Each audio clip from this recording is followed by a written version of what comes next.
ميتريز. جاونا بزاف دي سيتوياسيون الفرص بحال اللي قلت ليفيكاسيتي. سوسي كرة ممتازة. اليوم المنتخب المغربي قدر يربح المنتخب الأنغولي ب1-0 في ماتش ماشي ساهل. المنتخب المغربي اللي ضيع فرص سانحة التسجيل. دخل المدرب المنتخب المغربي وليد الركراكي بتشكيلة بخطة اللي كانت 4-3-3 في الماتش اللي كانت كتحول 4-2-3-1. في حراسة المرمى ياسين بونو، في ثنائي قلب الدفاع نايف أجرد وواعد كبير أبقار، الظهير الأيمن أشرف حكيمي، الظهير الأيسر يحيى عطية الله، وثلاثي خط الوسط أمرابط عزدين أوناحي إبراهيم عبد القادر دياز، ثلاثي الهجوم زياش بن صغير الكعبي.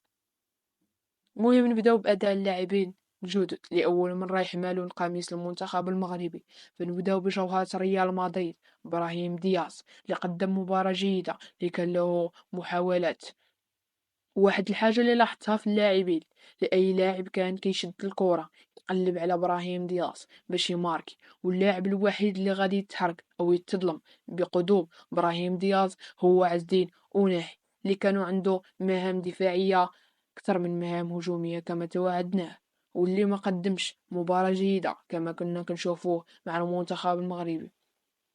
وندوزو إلياس بن صغير اللي قدم مباراة رائعة، اللي هو خليفة سفيان بوفال، اللي هو عنده واحد الميزة اللي كيتزاد على سفيان بوفال، الميزة اللي كيقصد الشبكة، ماشي بحال سفيان بوفال اللي كيبقى غير يراوغ ما كيقصد الشبكة.